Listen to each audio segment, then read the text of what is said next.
Welcome everybody to the select board meeting of the town of Walpole. It is December 8th, 2020, time being past 7 p.m. We'll get underway. I'll remind everybody that we are under the executive order on remote participation, and that as authorized by the governor in the emergency declaration order issued March 12th, 2020, every vote will be taken via roll call vote. We will start, as we always do, with the Pledge of Allegiance, so please stand.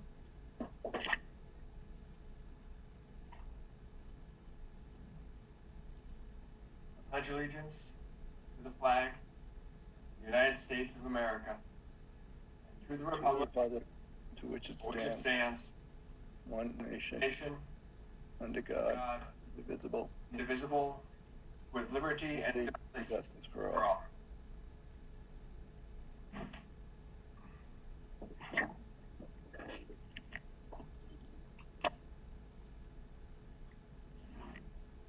Okay, we'll move right into our first order of business here today under appointments, which is Mr. Peter Tam from the firm of Goulston and Storrs is here, and we have here, oh, there you are. Hello, Mr. Tam. How are you this evening?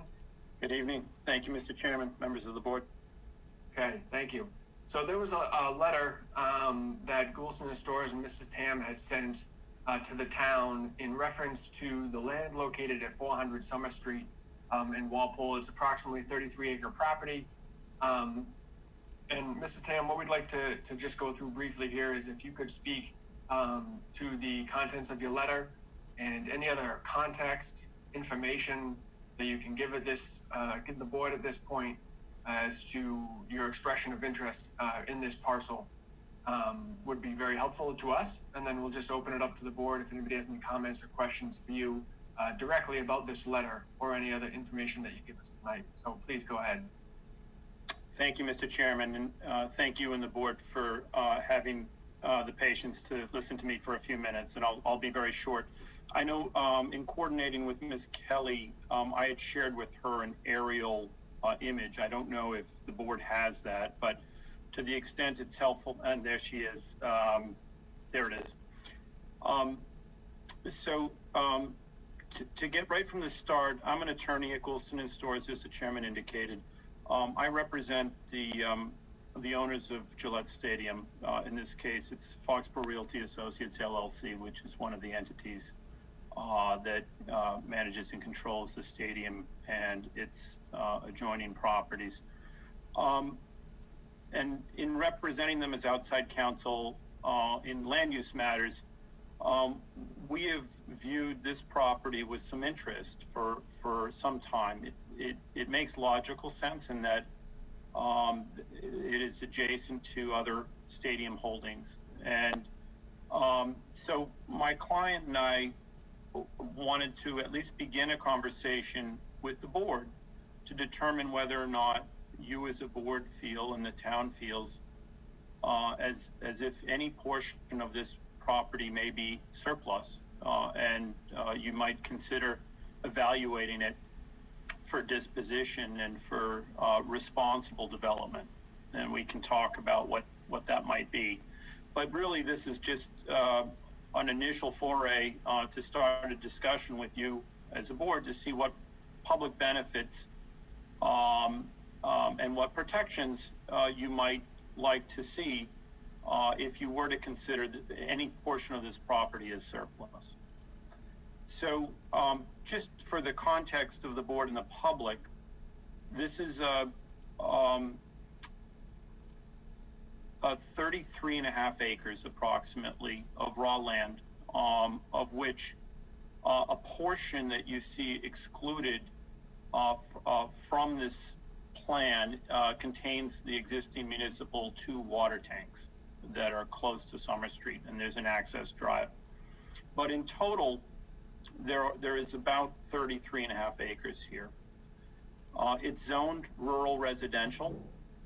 You can see the subdivision, the Cobble Knoll Drive subdivision to the south, and the Comstock Way subdivision to the north, and the frontage. I think there's about 200 feet. I don't have a survey here, but about 200 feet on Summer Street. And then the adjoining stadium parking lots to the rear, which are across the town line in Foxborough. And we've generally assessed it and see there to be some value in its acquisition and development. For the town, there could be some benefit, probably pretty significant benefit, depending on the valuation. It's certainly going to be a multi-million-dollar valuation for acreage of this size, even in a residential district, as well as, you know, that's the one-time payments to the town, but also reoccurring revenues that would result from its development. And certainly the town of Foxborough has seen with development along Route 1 some substantial impact in terms of municipal revenues associated with the development of Patriot Place. Now, we accept and recognize that this is generally you recognize this as a residential area. And I think anything that we would propose here would respect the residential nature and the residential neighbors. And we currently do that with our neighbors in Walpole, as you can see today, as well as our residential neighbors among the other holdings in Foxborough.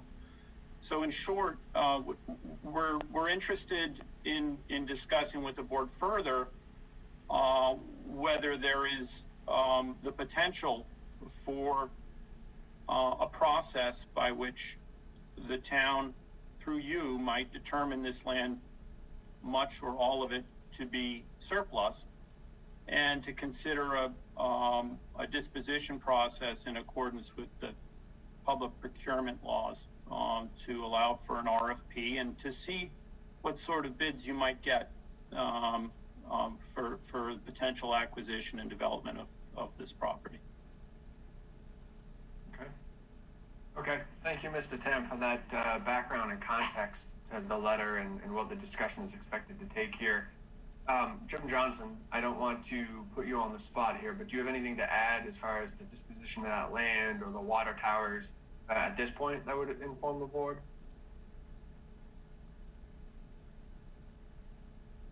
Oh, Jim?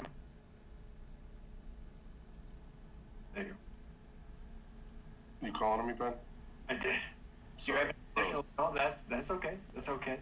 Do you have any other any additional information or background on the water towers of this property that would benefit the board's discussion? No, I actually asked Eva to pull the assessor's card. Okay. I would note that it's currently assessed at just over $3.1 million. And obviously, if the board wanted to pursue this in any way, you would have to sponsor an article for town meeting, put it on the warrant booklet. It would have to go to town meeting. The town meeting would have to declare it, agree that it's surplus and agree to allow the board to sell a portion of this land off. Obviously, the water tanks we need, and that would need to be carved up if you wanted to pursue this. I did check. The town owns this property, not the sewer and water commissioners. The sewer and water commissioners do own a couple of other parcels in town that have water tanks or water equipment on it, but it's the town, so this would fall under the select board. Okay. So that's really about it. And then obviously if town meeting voted yes to do it, we need to go forward with the public procurement process. It would be open to anyone. We could set a minimum bid, and we could also put some restrictions on that property. If we didn't want it to be developed, or we didn't want something negative on that property that would negatively impact the real estate in the area. So it would all be up to you guys. And there would have to be an effort to subdivide this in some aspect. I know the way we're looking at it here, the lines kind of carve out the area around the water tanks. Yeah. That would have to certainly be. would. Yeah. Okay.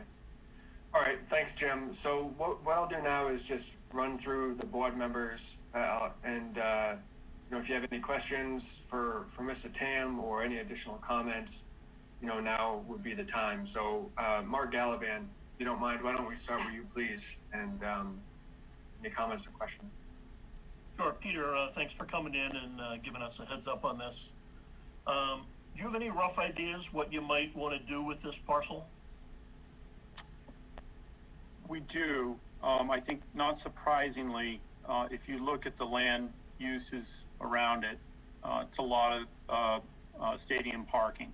And we think that a responsible plan could be developed to facilitate additional stadium parking here, whether it be for patrons or for employees. And the question, you know, the demarcation that we've shown around the water tanks is really just a concept that could also be by easement, but I don't think we have any interest in altering or interfering with the water tanks. So certainly those, I think that's about 6 acres that we've shown carved out, but could be more, could be less. We obviously would develop substantial impactful buffers to the adjoining uses. And we would be open to consideration as to access and egress and how that might work. But this brings up, I think, a very interesting point, which is that the land right now is not, that's not a use that would be permitted. So considering that any determination by the board to deem this surplus, for it to be disposed of, it would need a town meeting authorization. And I think in conjunction with that, potential to rezone all or a portion of this property might be a consideration, depending on the uses that you're comfortable with. Mm-hmm. Okay. I think the issue as I look at the map is it's, literally sort of in the neighborhoods. And I'm sure South Walpole's under a lot of stress right now with the development going on further up Summer Street, right by the railroad tracks, 300 units that are going in, which has the potential to totally change, that part of town with traffic and all that. So I think everybody's sensitive to that. Is access to Summer Street important from your point of view? I think some reasonable, I appreciate your comments, and we recognize that as well, because it has impacts on everything and the investments in and around the stadium as well. Access to Summer Street is important. I don't know how critical it is, but this would be a very limited use. Obviously, there are impacts when there's events at Gillette Stadium, but those impacts are experienced, as you all know, by the neighbors, and we think can be managed effectively through the Transportation Demand Management Plan and the TMP that are in place for stadium events. So some limits on access we would fully expect, particularly because Summer Street is the type of road that it's not a major arterial road, as you know when you drive it. This would be limited to probably a couple handful of events every year in which it might be used.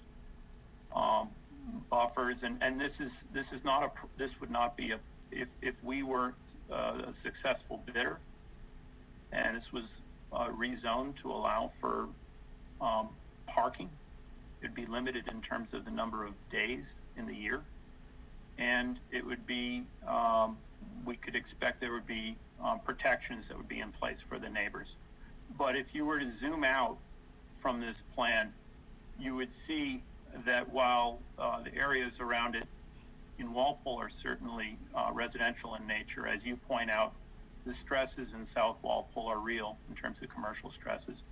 And all the adjacent land in Foxborough is commercial development and stadium-related properties. So it wouldn't be wildly out of context to consider merging this with the adjacent Foxborough lands. Thanks, Peter. Okay. Thank you, Mark. David Salvatore, any additional questions or comments from Mr. Tam? Yes, please. Okay, so, on the Foxborough side of this property, is that land all currently owned by the owners of Gillette Stadium? The majority of it is, Mr. Salvatore.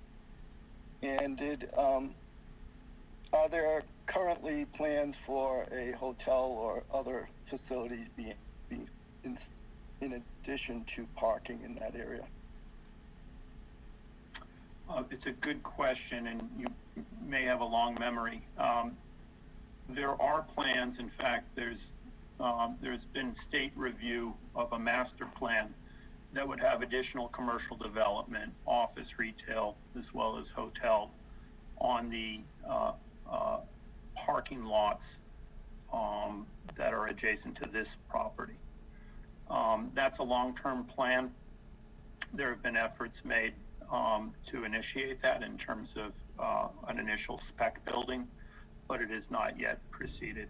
A lot has to do with obviously the efforts, the commuter rail and mass transit, as well as additional development on the Patriot Place side of Route 1. So I guess the short answer is yes, there are plans, but nothing is broken ground yet. So that the parking that is planned here could in fact be parking adjacent to that commercial facility or hotel facility. Ultimately, yes, and that's one of the reasons why I'm before you this evening. This is the home of the Patriots, and this is the home of a number of businesses. The investment here is always looking to the future. So parking is critical, and as commercial development continues to occur along the Route 1 corridor, parking will continue to be constrained. And so this is an obvious opportunity if you see it as that, or if you want to explore it. So we're very much interested in hearing your feedback. Did you or your clients meet with the chairman of the board, Eric Kraus, approximately 3 years ago, about 3 years ago, this coming January or February?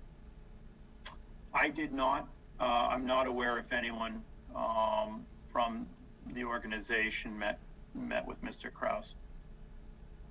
You said that this has been in the works for a while. How long have the Gillette Stadium people been talking about this?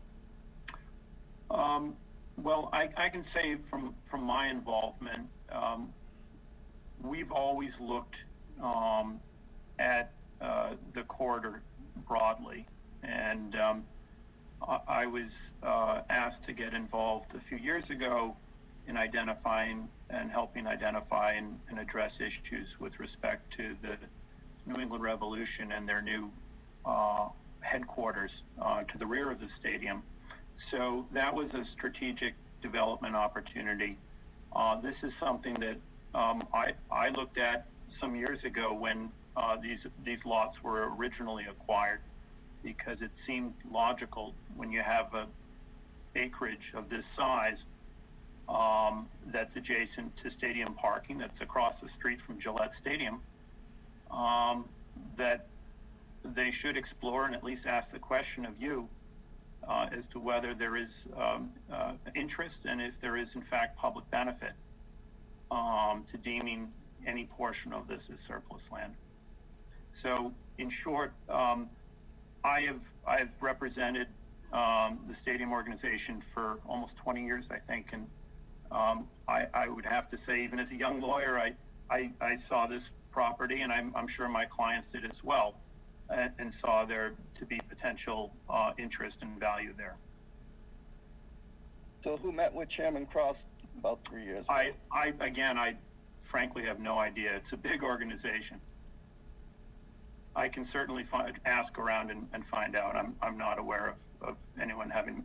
I certainly didn't. I've never met him. So if this were land that would be adjacent to, used as a accessory to the hotel or commercial facilities. Would the outlet to Summer Street be one that would be open and needed all hours of the day? All, you know. No, that's not the intent. That's not the intent. This is, I think the direction I was given, and that I think the board should understand, is that this would be stadium parking, and that more impactful or more regular use is not the intent, certainly not at this time. And if the board feels that's an important consideration, we would certainly be open to some limitations there. But the intent is not to develop this as essentially a overflow hotel or as access for a hotel. But that being said, if the board were to recognize that this is undeveloped land that's suitable for commercial development with some limitations, conceivably you could have commercial development here if the board and the people of Walpole found that to be acceptable. My own opinion is that I think a reasonable development plan could have parking here, and maybe other uses that would be limited perhaps by special permit, to at least ensure that you know, it is developed responsibly. Are we combining the comment time and the question time, or is this just questions for now? Have at it, David. Please go ahead. Okay, so I just I'm up for election next year. Last time I was up for election, I went and got all of my signatures in this area. Just prior to going out for signatures, I was told that there was a meeting with Eric Krause and the craft people, and that they were interested in this parcel. And so I went and walked all of these neighborhoods and all of these streets and knocked on all of these doors and talked to the people in the neighborhood. And I did not find very many people, as you might suspect, interested in development of this land. And it was also interesting at that time that Mr. Gallivan had told people that I was lying about the potential that the craft people were looking at this land.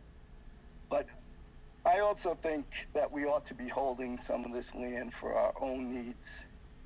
In particular, I think we should be looking at developing our own senior housing facilities to provide senior housing to. It's a large need for people that it's difficult to downsize in this community, and that senior housing is a way to downsize, and it's also a good way to encourage affordability and reach our goals as far as that. So I personally have no desire to give up this land, because I think we certainly could use it. I think the stadium people are being a little disingenuous saying that this is for stadium parking, because if you look at the plans with the hotel and the other commercial facilities, they are very close to this lot line, and this would end up being parking. And as Mr. Tam said, it's a long-term project, but this would be parking that would be part of that facility. And so I see no reason, certainly not huge amounts of money. It's certainly not, something that we should hold on to for our own needs. Okay, thank you, David. And Jim O'Neill, please.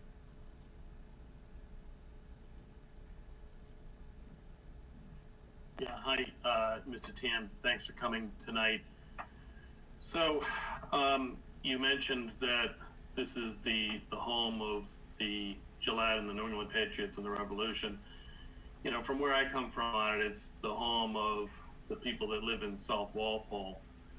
And it's just hard for me to wrap my mind around putting a parking lot here.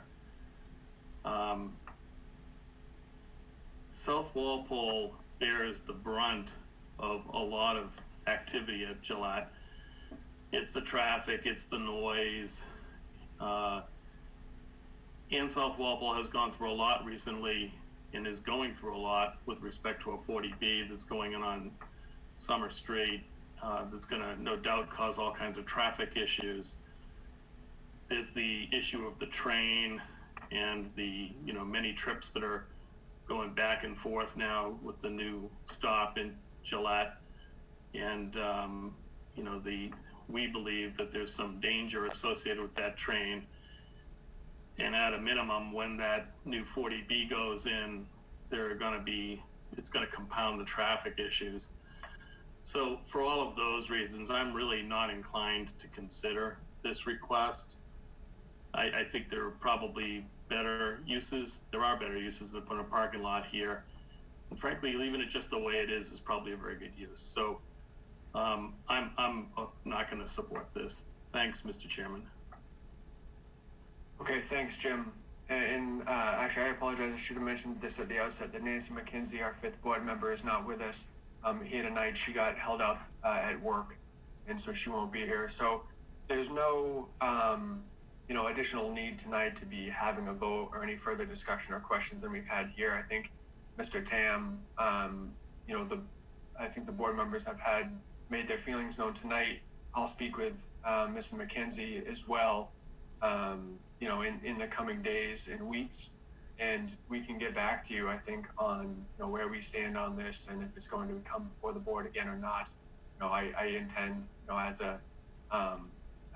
a professional courtesy, as it were, to get you an answer on that in the coming weeks. So I appreciate you being here with us tonight.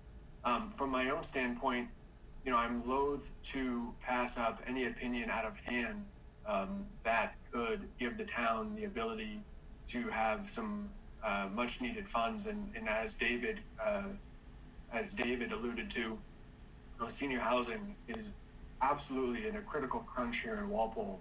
And if we were able to secure funding through some means in order to create a fund with which we could then ameliorate that need, boy, I think we ought to at least consider it a little bit and see what's going on. But I agree with all the comments that were made. Certainly, there's a major concern with traffic on Summit Street, and the folks dealing with the 40B is going to put conceivably, possibly additional traffic on there, and that's just really a non-starter for that community and for the board at large. And I think we heard it here as well. So that's something maybe to take back, Mr. Tam, with you as well, as something that you've heard from these members and say, well, that's really a sticky issue for us and for the town and for the premises. So. Again, thank you for coming in, Mr. Tam. I appreciate the information and the inquiry, and we'll be getting back to you again here in the coming weeks. So thank you. Thank you all very much. And thank you, Mr. Chairman. I appreciate all the comments and feedback. The only other item I'd suggest is that I'm hearing the concern about senior housing, and I'm not sure that the issues are necessarily mutually exclusive. I think there's probably an opportunity to develop senior housing on this property. And the board might find it worthwhile considering putting it out for an RFP to see if someone can do that. Certainly my client is pretty capable builder, and you might be able to find some compromise. So I welcome any further feedback and really appreciate all the feedback from each of you. So thanks for the time. Sure. I would definitely, just to interject there, I would definitely like to explore that with, the possibility of assisting in producing that house. Thanks, David. Yep, so the beginning of a conversation here for the board. We don't want to put bookends on it just at this point. I think it's reasonable to continue this discussion, and ultimately, and as I've said before, I'm loath to end too many items here at the board when we do have town meeting that is the voice of the people. So the voice of the residents. So anything obviously that was decided here by the board would have to go before town meeting, just so anybody who's listening in fully understands that process. So thank you, Mr. Tam. And, Thank you all, and happy holidays. Same to you. Thank you. Okay, moving on under appointments here, we have the 300th anniversary committee discussion and vote to appoint committee members. And we have, let's see.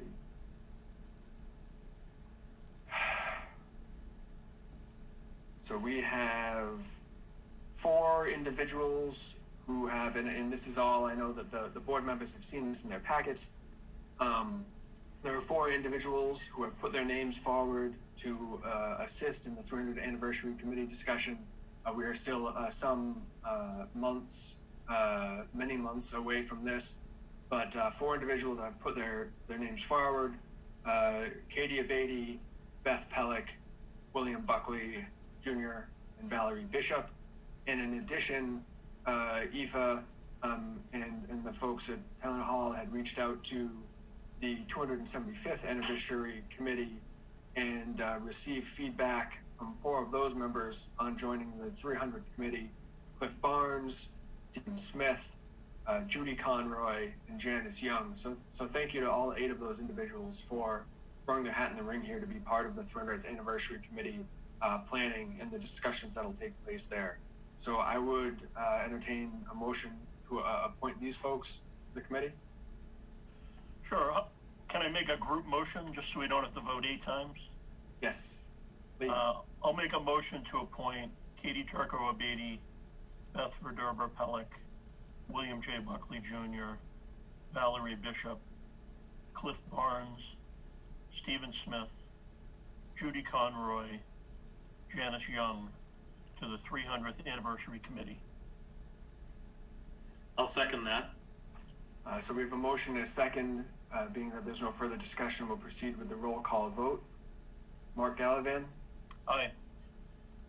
David Salvatore, Aye. Jim O'Neill, Aye.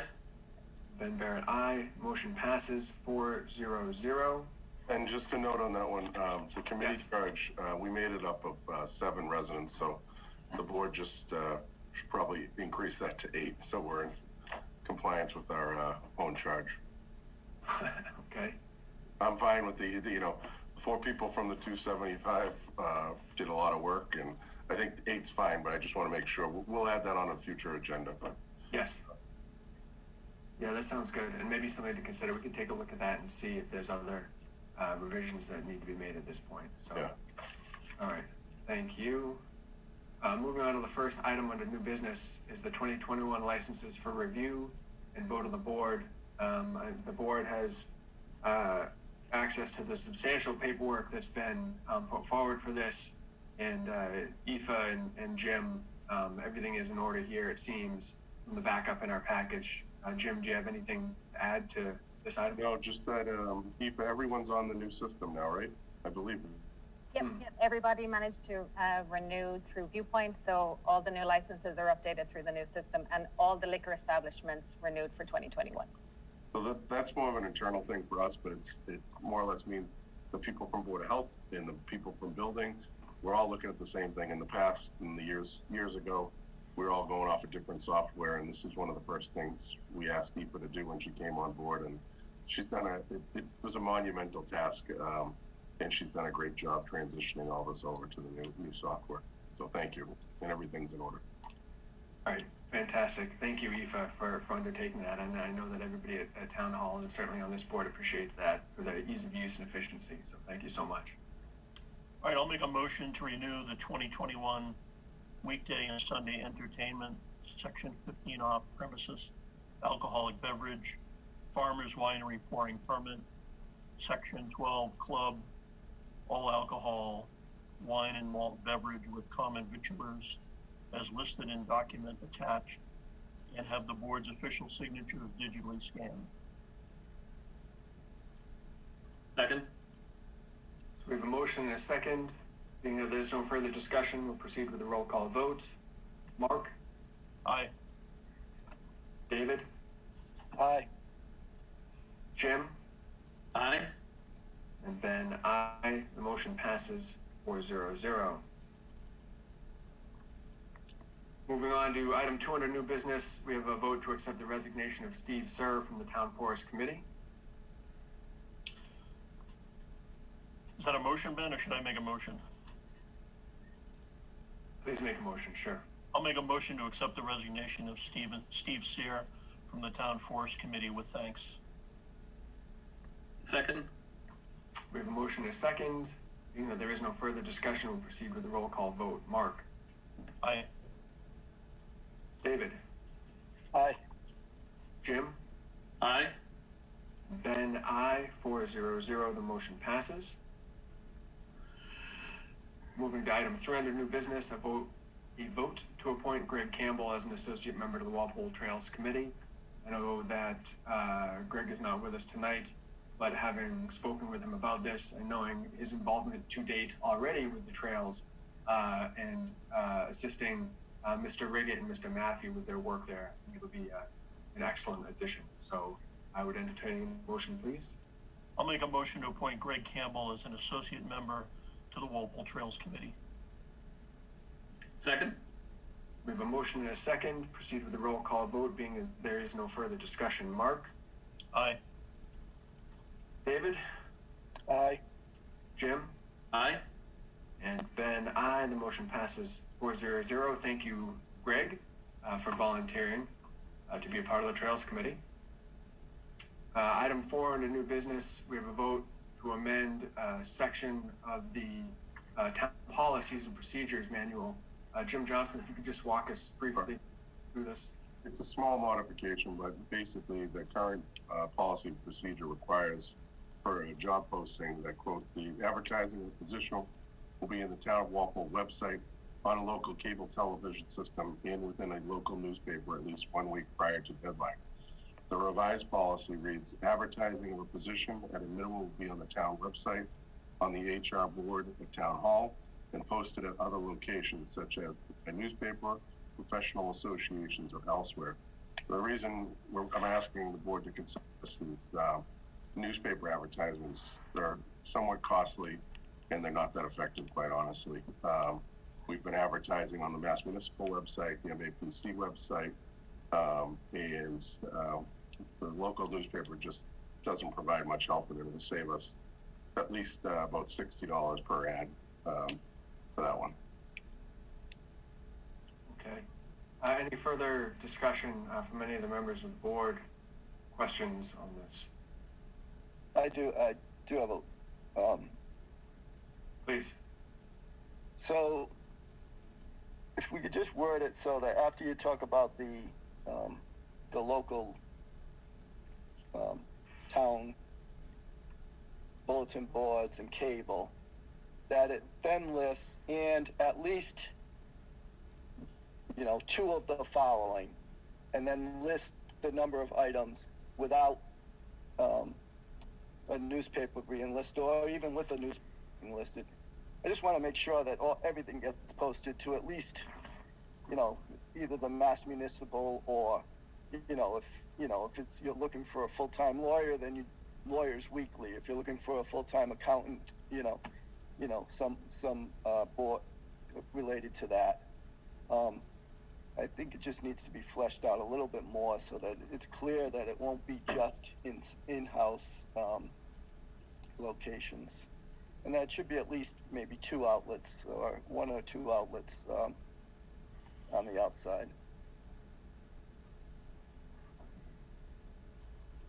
Okay. You got that, Jim? Got it. All right. David, do you want that to be read back here for the record prior to voting on it, or I think we've captured it? No, I think I'm okay with Mr. Johnson making appropriate. Okay. So I can make those changes, certainly. Yeah. Okay, thank you. I make a motion to approve the changes as indicated, that that there be at least one outside location outside of the town. Okay, yeah, so like, I'm thinking, David, like, we could do Monster, you're not specifying where, but as long as you post it to an outside group, yeah, we can do that, those websites, so. Okay, Mark, did I hear a second? Yes. Second. Yeah. So we have a motion and a second. Being that there is no further discussion, we'll proceed to the roll call vote. Mark? Aye. David? Aye. Jim? Aye. And Ben, aye, 400. The motion passes. Okay, thank you. All right, so the next two items, the last item under new business and the first item under unfinished business, are related and dealing with the green communities application that we've been assembling and talked about the last couple of times we're together. Kara Goodman has been kind enough to join us again as our refresher. Kara is helping us with all aspects of the green communities application and her expertise, which we are very thankful for, which we were able to secure through a grant that was put together by Town Hall and Philip Zakarowski. So we're very thankful for that. Hi, Kara. How are you? Hi, good, thanks. How are you? Good, good. Okay, so we're going to take the first item under unfinished business first, because that is our starting point, really coming from the last meeting to this meeting. And it's a vote to approve the fuel efficient vehicle policy and add it to the Town of Walpole Policies and Procedures Manual, which is all a part of the application process, as we discussed in exhaustive detail the last time all of us met. So in the interim, and to bring us kind of up to speed here, there was some great questions from the board as to the details of the fuel efficient vehicle policy, dealing with cost, dealing with specific vehicle types. And so what Kara was able to do in the interim was distribute to the board here the full roster of vehicles here in town and the associated costs with green replacement versus regular replacement. We also coordinated with the schools on some of the vehicles that they have. So at this point, you know, really we've beaten it up pretty good. I'd like to open it up to the board if there is any further questions or comments from the board for Kara or myself on this. So just by a show of hands, if you have something. Jim O'Neill, please. Yeah, thanks, Ben. And Kara, nice to see you again. Thanks for coming tonight.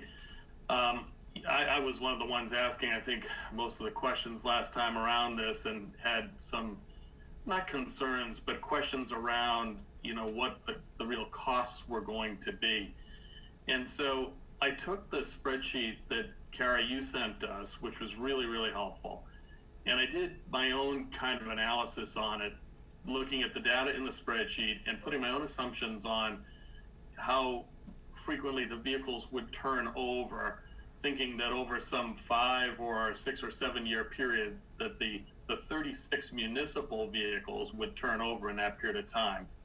So I did that and was able to convince myself that the costs were nominal. And, you know, in fact, in a couple of cases, it looks as though the costs are actually less. So I got to a very good spot with that. Then took the work that Mike Frisha did with the school side of the very similar, the list of all the vehicles, because, you know, in order to really do a thoughtful analysis, you have to go down to the detail, which is down to the individual vehicle level.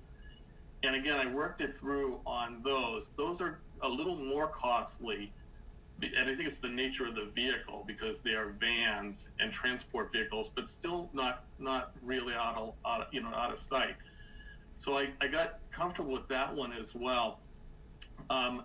Also knowing that at least the municipal side of the vehicles are funded out of the capital budget and fall into the capital cycle, you know, I got very comfortable with that. So without spending a whole lot more time on it, I'm glad we took the 2 weeks, Ben. So I think that was a smart thing to do. And, you know, there's nothing like the data, and there's nothing like going through and actually doing a line by line review, which I did, and really got myself very comfortable. So I'm good in terms of the the fuel efficient plan, which I thought I would, because I think I said last time I thought I might get there, but I needed to because I wanted to be able to say I had done that. So I have and I am. So Yeah. thank you. Okay. Yeah, no, absolutely. Well said, Jim. Well said. Yes, Mark. Yeah, I went through the same drill that Jim did, looked at the individual vehicles, looked them up online, compared them to the mile per gallon minimum that is set for the standard. And I'm also very comfortable with that. I was a little concerned about the E250 Econoline vans. But as I did my research, I realized those went out of production in 2015, and the transit vans came into production, and the schools already have a couple of those transit vans. And I like the fact that, when they're ready to replace them, they could buy them brand new or they could buy them slightly used. So in either case, they meet the minimum mile per gallon. And the same with the town vehicles. I looked at some of the town vehicles, and I like that some of the really big ones are exempt. They're not counted. So I'm feeling very comfortable at this point, and appreciate all the detail that I could dig in as well. So I appreciate that. Yeah. Thank you. Yeah, no, great, Mark. And you make a good point that we can see the natural phasing out of this just in general. Even without Walpole being engaged in green communities, many of these vehicles are being phased out on their own, and it's an industry-wide shift, which is part of the reason why we want to capitalize on it while we can. So thank you, Mark. All right, well, that's all I have there. Jim Johnson, did you have any additional comments or questions on this? I know that you helped put together those sheets. So on my end, no. I think I said this in a note to you folks. I was actually pleasantly surprised at the cost. A lot of I'm money driven in a lot of these things, and it in some cases it's actually a savings because we'd be downsizing in some of these vehicles for like inspectional or DPW administration. So I'm comfortable with these numbers. Okay, fantastic. Thanks, Jim. Okay, being that there is no further discussion, I'd entertain a motion. I'll make a motion to approve fuel efficient vehicle policy and add to the Town of Walpole Policies and Procedures Manual. I'll second that. So we have a motion and a second. Being that there's no further discussion, we'll proceed with a roll call vote. Mark? Aye. David? Aye. Jim? Aye. And Ben, aye, 4-0-0, the motion passes. Okay, thank you. So we'll skip back now to new business item 5, which is a review and possible vote on the energy reduction plan as part of the application. So the fuel efficient vehicle policy is really focused obviously on the vehicles and the discussions that we've just had. But Kara, could you maybe give us a very preliminary summary of what the energy reduction plan is as a whole? I mean, it's really kind of brings all of these policies and pieces together that we've been discussing. But if you could just give a quick primer on that, it would be really appreciated. Yeah, absolutely. I do apologize. My internet at my apartment has been having some issues recently, so I'm going to keep and hope that I don't get disconnected from sound. If I do, I should reappear in about a minute, but hopefully that will not happen. Okay. I'm going to fix that tomorrow. But so yeah, the energy reduction plan is kind of the largest piece of these applications for most towns. There are talked about a number of and this is the third criteria over us. The plan basically takes two main pieces, and which are the town's current energy use and profile, and the audits done by Guardian, and I apologize, I forget the name that did the lighting measures, and sort of merges those together in saying, here's what the town uses for energy. Here are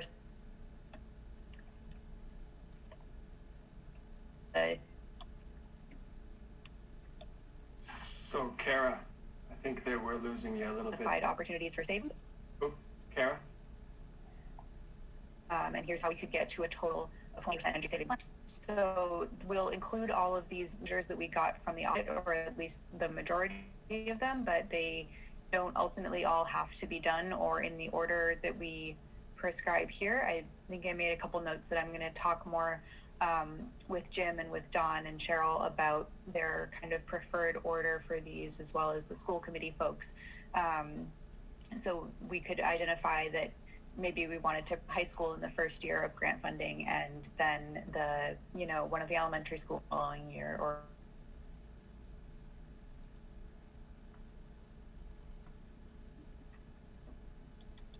thing like that.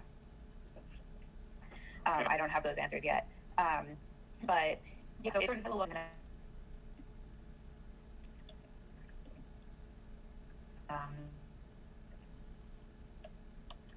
So Kara, we lost you. can you still hear me?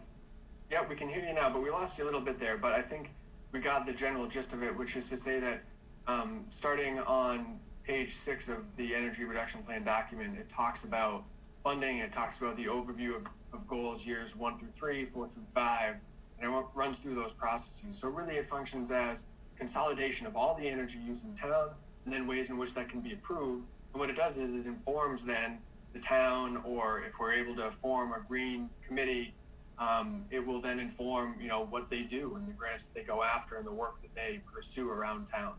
So really it's less a discussion or questions about the energy usage. All of that is just facts and data that is included in the plan.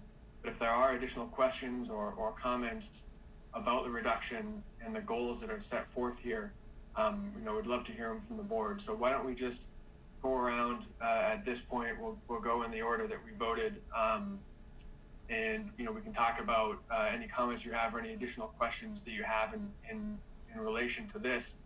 I think it's relevant, or excuse me, I think it's appropriate that we vote on this tonight.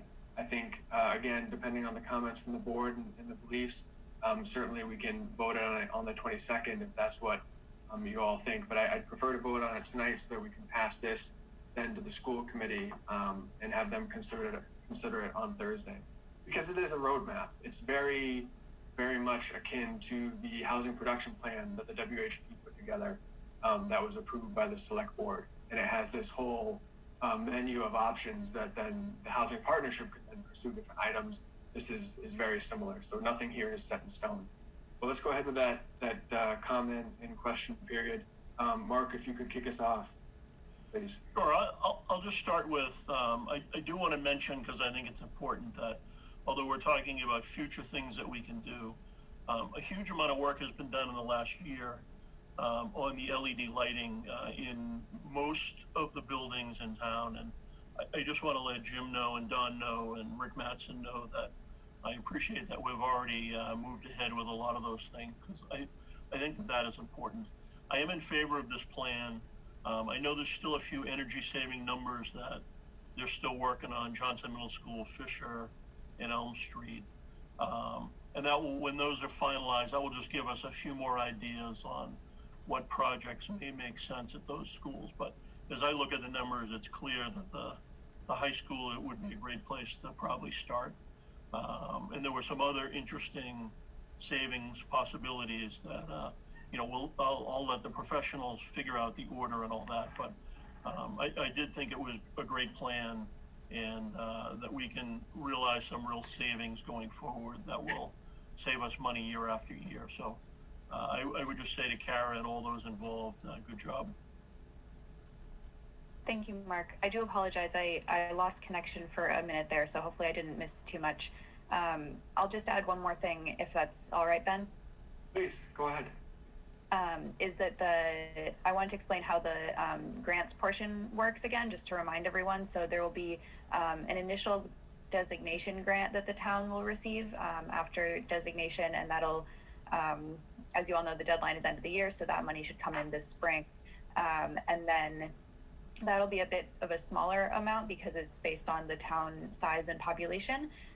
Subsequent to that, the town will be eligible every year to apply for the competitive grants under the program, which are currently up to $200,000 per year per community.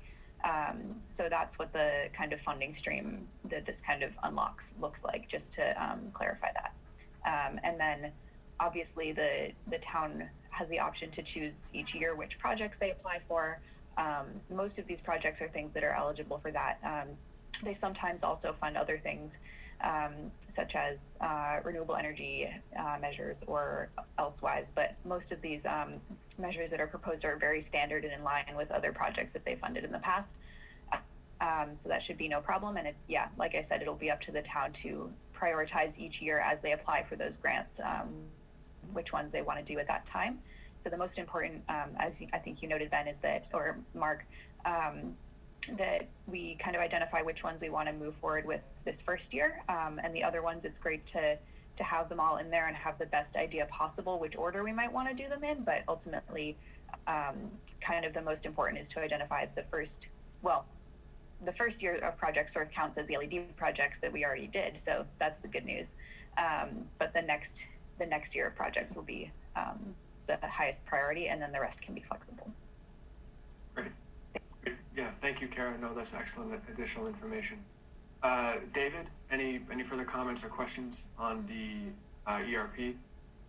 Oh, I'm happy with what's going on. I certainly, hope we can take advantage and win some of those grants. I, in particular, think we should be looking at street lighting, trying to get some of that LED. I know that I believe it's good timing on that, in the sense that there's our agreements with the power company are ending, or at least are up for some kinds of renewals. So I hope we get to do some of those things and take advantage of this, because I think most of these energy savings, on top of getting money to do them, will end up in savings on energy costs, which are certainly a big part of our budget, even in these low energy cost years. So, looking forward to, at some point, I'm sure there'll be spiking energy costs, and that would, and hopefully we'll be even better off when that time comes.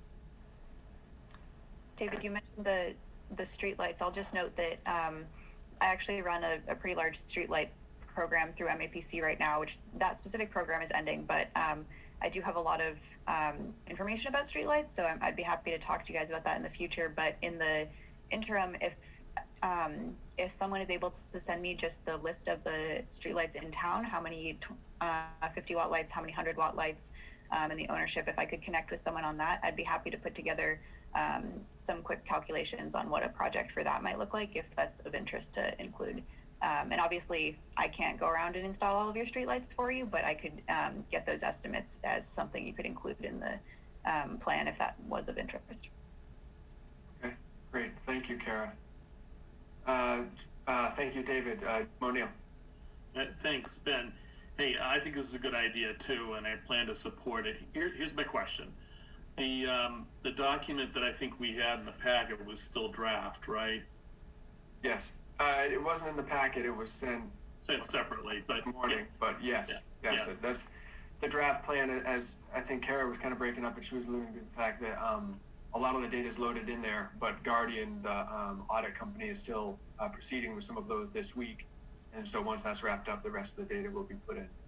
So, I guess, and maybe it's a question to Jim in terms of his overall comfort, ability to be sure that we, know for sure what we're signing up for here, given that there are some things that are missing. So I guess, Jim, I'd like to get your view on that as to how comfortable you feel with the data you've got. I'll be completely honest with you. I haven't had a chance to look it over today. I was working on the budget most of the day, so I haven't. Kara's been doing some good work for us, but I haven't been able to look it over myself, and I haven't had a chance to talk to Don about it. So Kara, maybe a question to you, through you, Mr. Chair. The changes that I think have been made or will be made to the document to get it to a final state, can you help me to understand, how material those changes could potentially be, just so I can get comfortable with this? Sure, absolutely. So The majority of the changes, basically what we need to do is I'm working with the water and sewer department to figure out they have a lot of accounts going on between the treatment plants and all the pumping stations, and that has gotten a little bit messy in the tracking system. So that's one thing we're working on. And then we're also waiting, like we mentioned before, for Guardian to give us their final analysis of that last handful of projects. So basically all that we've identified currently a 20% possible savings. So that's kind of the goal that we need to get to, is make sure that we can identify this 20%, and then exactly how we get there, ends up being more flexible, but we need to basically prove that we can get to this 20%. So if I also do the streetlight analysis, that'll probably add, another % or two and give us a little bit more wiggle room. There's also some other things that we could consider, such as training certifications for the folks operating the buildings so that they're managing them and doing the set points in a reasonable and efficient way. So there are a few things that could give us a few extra little savings, but basically the changes will be tweaks to the total energy use numbers based on sorting those accounts out, and then adding a few additional project options from Guardian. And then I will be talking, I anticipate primarily with Dawn and the school folks, but also I'm happy to include Jim or anyone who wants to be in that conversation on their kind of prioritization of the order of these things. So we've already got the savings for those LED projects kind of accounted for, and that's something that you'll get credit for. And then we'll basically just need to figure out the order the puzzle pieces go in to implement the projects. That's basically what we're looking at. And yeah, ideally this would have come before you in a slightly more finished state, and I do apologize for that, but we're getting kind of down to the wire and the holidays, so we wanted to make sure to get in this meeting as soon as we could. Yeah, and if I could just add on to that real quick, Kara. So just by way of a little bit of additional information, all of these savings, Kara alluded to 20%. So to the extent that we would be able to achieve those would be funded at least in part through the grant process, and then would lead themselves into more savings, via the use of green energy and not utilizing so much energy and paying for it. But I think Jim Johnson actually put it best, and I know there were a lot of emails that were included in the packet at our last meeting for discussion of the vehicles. But Jim's big issue, and I give him credit for this, was, well, what do we get stuck in this for? What do we get to a point where somebody says, well, too bad, you said you were going to do this? And the answer, and I know that Lisa was very helpful in getting a lot of that information to us, was no, that you never get to that point in this process where you can get stuck and have things required. If you don't meet it, then you don't get the grant funding. You don't get to continue in the program. That is the penalty in and of itself. There is no other penalty or requirements of it. So I think that's helpful to realize as well. So just in terms of the risk of the 20%, Kara, how would you characterize the risk around getting to 20% given the unknowns that we've got right now? Sure. So I think we can easily identify those 20% of savings. I think we have them currently, and we have a few options to add additional projects if we find out that, for example, the water treatment plants are using more energy than we anticipated. So I'll maybe just elaborate a little bit on what Ben said, which is that there really is not any penalty associated with this program, right? So the goal is a 20% energy reduction within 5 years, but there are no teeth on that other than withholding future grant funding.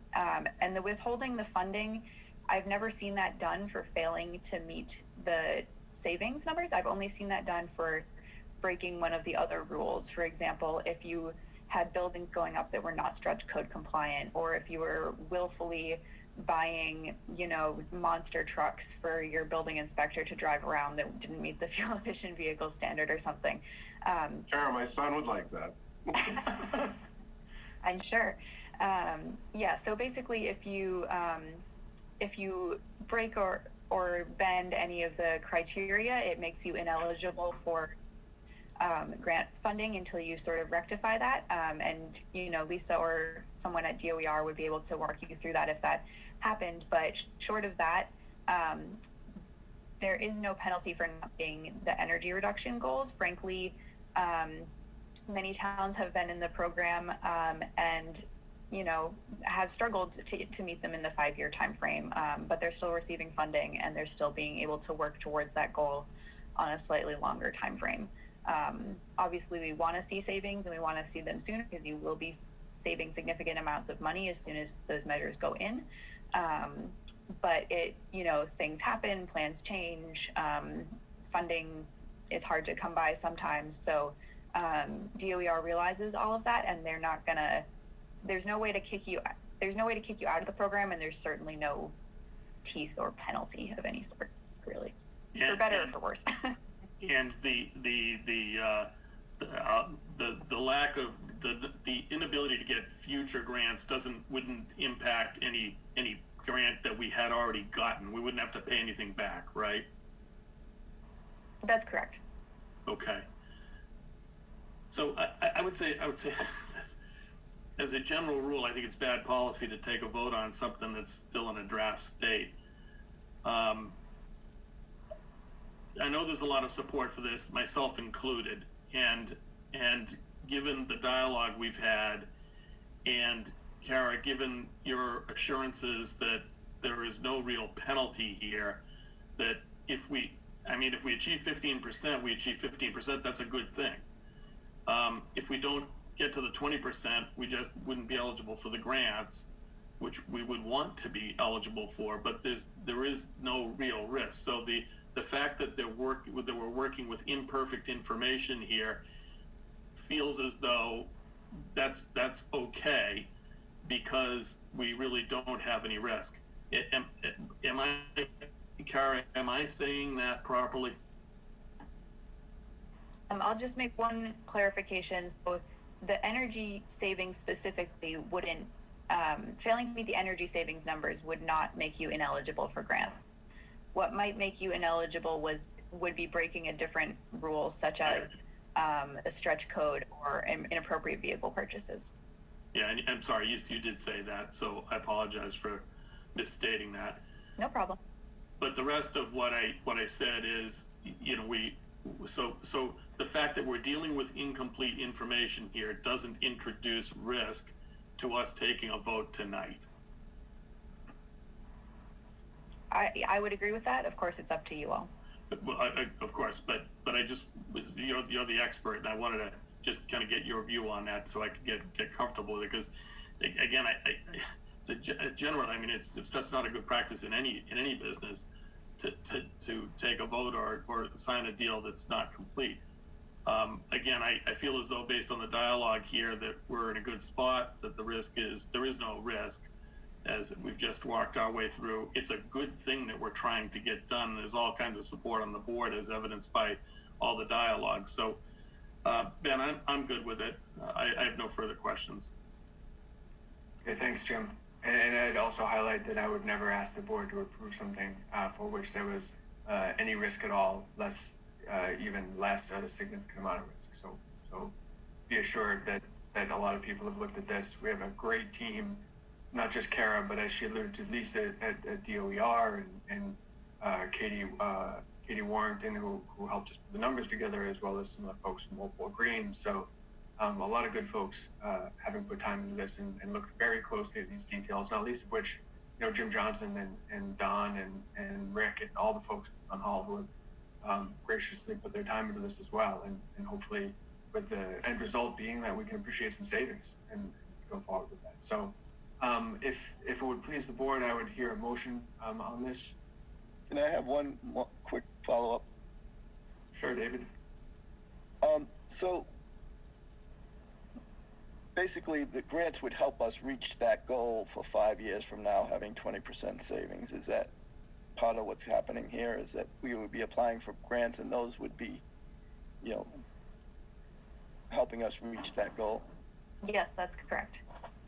And what about the things that we've done in switching to, you know, outdoor lighting, as Mr. Gallivan indicated? and some of the school lighting has already been done. Do we get any credit for that at all? Yes, you do. So the way that Dawn and I talked about it, we decided to set, you basically get to choose which year of a couple of recent years is your energy use baseline. So we chose fiscal year 2019 to be that baseline. So your reductions are going to be measured against that year. And since those lighting projects were all done within the past year, you're able to take credit for all of those towards that ultimate 20%. Excellent. Thanks for those clarifications. Absolutely. I'll make a motion to approve the energy reduction plan as part of Green Communities application. Second. We have a motion and a second. Being that there is no further discussion, proceed with a roll call vote. Mark? Aye. David? Aye. Jim? Aye. Ben, aye, 4-0-0. The motion passes. Thank you, Kara, so much for being with us tonight and for all the work you've been to this. I really can't say it enough. It's very much appreciated. Before, Kara, we lose you and move on, Jim Johnson, is there any other loose ends here that you'd like to tie up or any other questions that you have? I'll reach out to the school committee on the result of the votes here tonight, but anything else before we let Kara go for the evening? No, Mike Frisch and I spoke earlier this evening. We were going over the budgets, but we also talked about this. I think for the most part, she has, I think Kara's going to be on their meeting when they meet again next We both will be, yeah. And Mike's comfortable with it now that he's seen the spreadsheets too. Yeah, No, yeah. I'm all set. Fantastic. I think, Kara, we're fine on our end as far as votes and items we need to submit now, right? Great, thank you.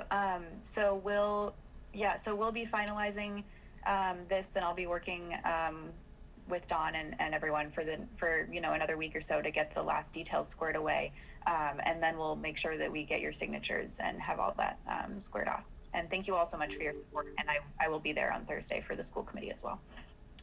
Okay. Thank you, Kara. Thanks, Kara. All right. All right, Mark, could you walk us through the consent agenda, please?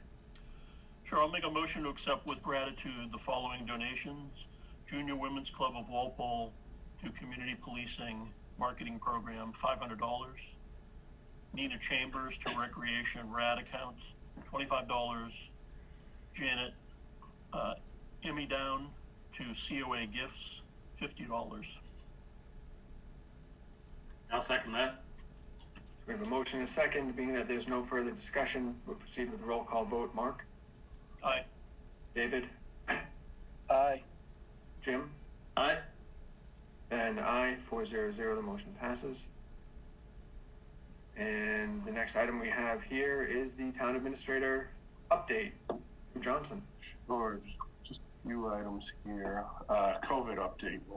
At this time, there are 606 total confirmed cases here in Walpole. 508 cases of completed monitoring. That leaves us with 98 active cases. Seems like every week we get on here and I give one of these updates. It's the highest we've ever had, which 98 is the most we've ever had. And obviously those numbers going up are really concerning. We continue to do our 3-week look back with the schools as far as the state scores are concerned. We haven't hit the red zone yet, but I'm concerned that it's a matter of time. The state continues to encourage full in-person schooling as they're not seeing transmission as much within the schools. Testing is very much available to individuals to continue to get tested and therefore increase the positive cases here in Walpole. The more tests, Melissa has told me that the more tests we're getting, some people, if you go for a test at Walgreens and also go for a test at the local clinic, that counts as a double test. So we're getting a ton more cases here. And I think they're finding more and more people who have COVID. Obviously, with Thanksgiving being 2 weeks ago, Christmas is right around the corner. So testing is going to remain steady until after the holidays and probably longer. As soon as I got these updated figures, I reached out to Bridget and asked her what, if anything we need to do from the school's perspective. And she said no, she continues to work with all the school nurses. She's completely up to speed with these numbers. And they're going to continue at this point to go with the hybrid model. So we're working on that. And I would have had Melissa jump in, but there was a Board of Health meeting tonight. So more to come. I'll continue to keep the board updated on that. And one other item, the police reform bill. This bill sits on the governor's desk. It's gotten pretty far along in the process. From my perspective, it's concerning for many reasons. In its current form, it's going to have some dramatic impacts on public safety in Massachusetts. It's going to override some of the appointing authorities in your particular case, the select board here in Walpole, as far as the final disciplinary and employment decisions come with officers. Internal affairs, citizen complaints, incidents such as use of force will be reviewed by the Massachusetts Peace Officer Standards and Training Commission, who will have power to suspend, revoke, and decertify officers for these types of matters.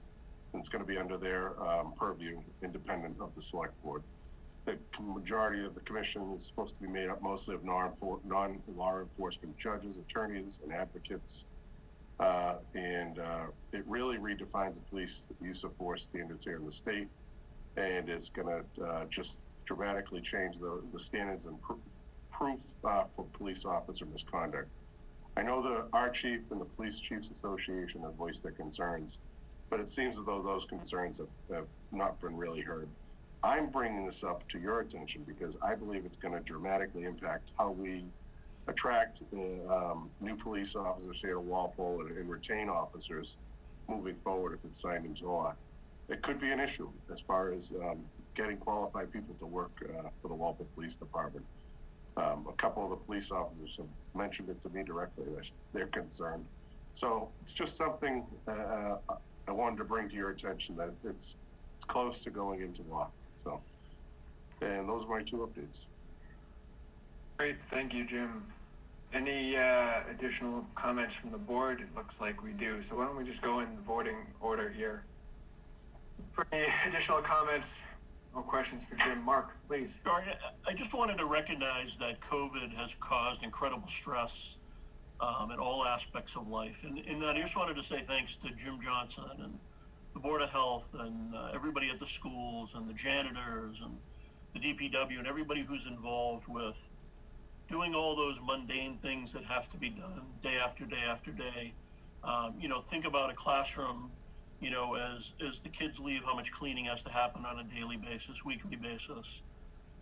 When you have people at town hall, what has to happen? So I just want to recognize that there's people going above and beyond, working, much harder, much longer than they've ever had to in the past, just to try to keep things looking normal. And we really do appreciate how normal things are within the COVID scope. And, I just wanted to mention that, and a big thank you to all the town employees, police and fire, DPW, town administration, health department, everybody. So if I've left anybody out, I meant to include you. So thank you.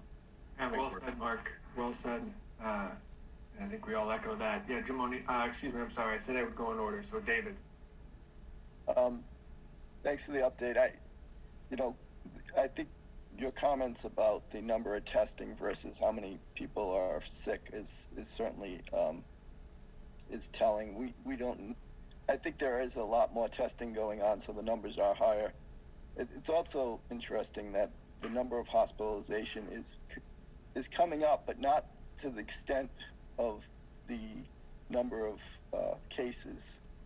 So I think while this is bad, I think it's not as scary as it may seem because of the numbers. And I hope people are not dying and are not really heavily sick, but it is scary. And I think today also that the governor has now rolled us back a stage. Is that correct? Yes. I think that's effective the 13th. So yes. So the restaurants went up from 40 to 50, and now they're going back to 40. Is that? Yes. Capacity? So is there anything they're just going to comply with that? So as we've urged in the past, I hope people go out to dinner, and do it safely, and skip Chili's, skip the, go to our local guys, go to our local one-offs, and have some dinner while we still can, and make sure these guys make it through the winter, because they managed in the summer, but these guys are really hurting right now through these winter months. And as far as the police thing, I hate when legislation comes out of tragedy, or I think this is all being a little rushed. It's really turning stuff upside down. It's basically going to take away our role as law enforcement police commissioners in a big way. I do agree perhaps that there could be some kind of certification that is able to be taken away by, I'm a member of the bar, for instance, and if I make mistakes, the state takes away my license to practice law. And I can see something like that implemented with the police, so that, misconduct in one place doesn't end up with someone just moving on to another.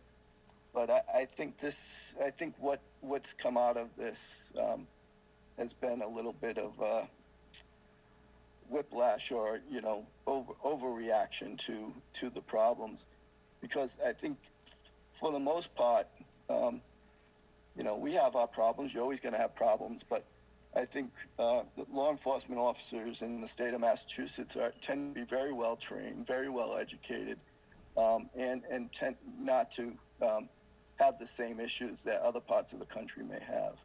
And I certainly believe that to be especially true of our department and our staff and our leadership. So I think, and I do have the concerns that you have, that recruiting of officers is going to be difficult. When people are talking about all cops are bastards, when half of our police officers become police officers because they want to be respected members of the community, and people are out there saying all cops are bastards, well, maybe that's not a job they want. And this is, the end result of this all may be that we end up with worse cops. So thank you for bringing that issue up. No problem. Thanks, David. Jim O'Neill. Yeah, on that same topic, the police reform bill. So I think we'd be remiss if we didn't recognize the fact that the chief sent us a note, a letter, voicing some strong concerns over the current state of that legislation. And, frankly, I think we need to send a note to the governor asking that they take a hard look at some of the issues that are with that legislation. That bill has a lot of really good stuff in it, and reform is absolutely needed. And so I think it's important to get it right, though. And if the chief's concerns, which as I read them, are that the police are not going to be able to do their jobs, if those concerns are accurate, then that's a big problem for us as a society. And I really think we ought to take a step back and make sure that we don't get that wrong. So my request would be that we have Jim just send a note, have him pen a note, with the chief probably jointly, because the chief has the facts, and send it off to the governor before the governor has, to make a decision on that bill, and voice, at least speaking individually as a select board member and as a police commissioner, our concerns that the chief has stated, and, I echo those concerns. So I'd be interested in hearing if that's something that we as a board would like to ask Jim to do. Sure. Any other questions or comments, Jim? No, I'm good. Thanks. Okay. All right. Yeah, I think that's definitely something that the board could consider. I believe that the governor's date that he has to veto or send back with amendments is Thursday. So I don't know that we're going to be able to pull something together, have the board vote on it and approve it by then. And we also haven't put a vote on the agenda for tonight, so I'm not sure, as David had said in the past, if it would be appropriate for us to vote on something tonight. But I'd open it up to the other members as well. Mark or David, if you have any input on Jim O'Neill's points. Yeah, I think it would be difficult to come up with something that expresses all of our concerns, but I think perhaps if maybe encourage the chief to give us some talking points that we can incorporate in individual letters to the governor. That may be a way to speed up the process, that we each could send a letter separate that we're comfortable with. Okay. Mark, any further input there? I think that would work if we got, and I know the chief has sent us some info, but if we had a few more specific talking points, that would be a good idea. Okay, great. Well, we can definitely facilitate that with the chief, then get some more information from him, have it distributed to the board members to the extent that we all would like to send correspondence to the governor on that. And I agree, I think, and from talking to folks around town, there's a lot of folks that have done that, right? And we know that there's a lot of activism around 40Bs and sending letters to the governor and to legislature, and just the same as there has been around the Home for Little Wanderers and the letter that the board sent to the governor a number of weeks ago. So, yeah, I think that's appropriate. I think that's a good course of action, Jim. So, to the extent that we can do that, we will. And pending the governor's decision then on Thursday, certainly we'll take it up again as a board as the opportunity arises. So, Jim Johnson, so is that it for the administrative update? Are you good? Yes, it is. Thank you. Great. And I would hear a motion on the previous meeting minutes. Sure, I'll make a motion to approve the minutes of October 27th and November 10th, 2020, as presented in our package. Second. We have a motion and a second. Being that there is no further discussion, we'll proceed with the roll call vote. Mark? Aye. David? Aye. Jim? Aye. Ben? Aye. 4-0-0. The motion passes. So that concludes our open session meeting for this evening. The board will now move into executive session.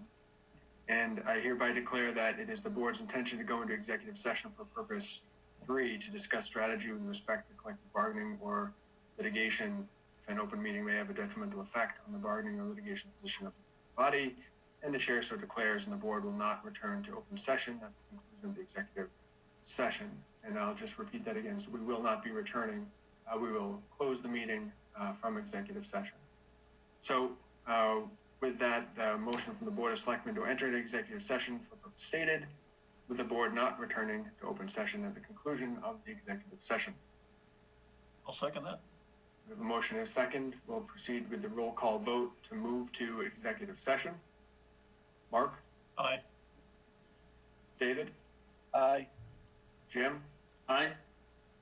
Ben? Aye. 4-0-0. The motion passes. We will now move to executive session. Thank you for all those watching, and have a good evening.